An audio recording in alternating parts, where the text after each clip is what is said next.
भक्तों, राधा अष्टमी के दिन हम श्री राधा रानी के प्रकाट्य की कथा सुनाते हैं।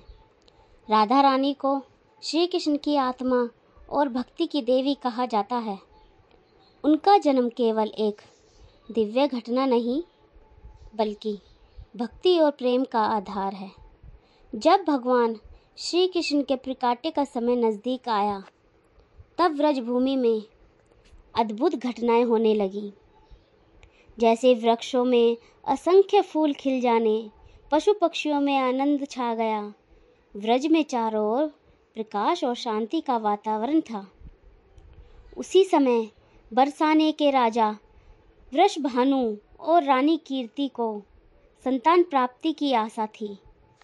बरसाने के पास रानी कीर्ति ने एक दिव्य कन्या को जन्म दिया। कन्या इतनी सुंदर और दिव्य थी और आभा से युक्त थी कि पूरा व्रज उस पल को देखकर चकित रह गया। किंतु आश्चर्य यह था कि जन्म के समय राधा जी ने अपनी आंखें नहीं खोली। सभी चिंतित हुए इतनी सुंदर बालिका देखकर कि ये आंखें क्यों नहीं खोल रही।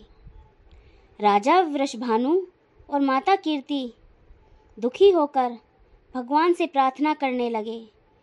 तभी गोकुल से नन्हे बालक कृष्ण अपनी माता यशोदा को साथ लेकर वहाँ आए।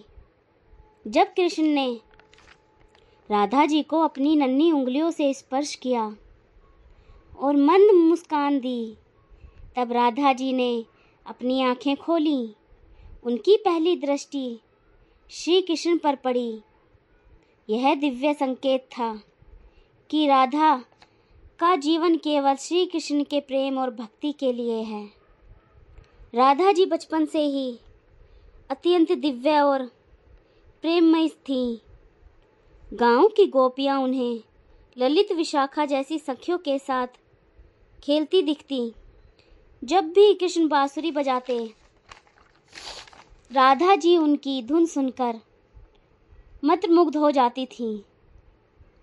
धीरे धीरे राधा कृष्ण का बंधन और गहरा होता गया। शास्त्रों में कहा गया है, राधा बिन कृष्ण अधूरे हैं और कृष्ण बिन राधा अधूरी हैं। राधा केवल एक नाम ही नहीं, बल्कि भक्ति और समर्पण का स्वरूप है। स्वयं श्री कृष्ण ने कहा था, राधा मेरे हृदय में है और मैं राधा के हृदय में। हम दोनों एक दूसरे के हृदय में बसते हैं। राधा जी की भक्ति ही प्रेम योग का आधार है। राधा अष्टमी के दिन बहुत से लोग व्रत करते हैं, पूजा करते हैं, कथाएं सुनते हैं। इन सब का उस दिन बहुत महत्व होता है।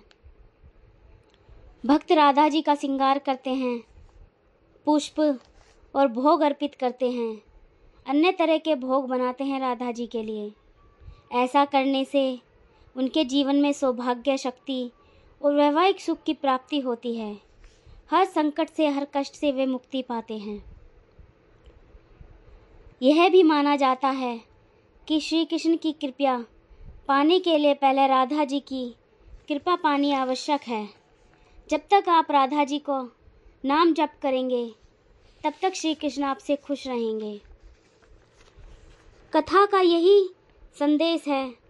भक्तों, राधा रानी का जन्म केवल एक ऐतिहासिक घटना नहीं, बल्कि हमें यह सिखाता है कि सच्ची प्रेम और भक्ति निस्वार्थ है।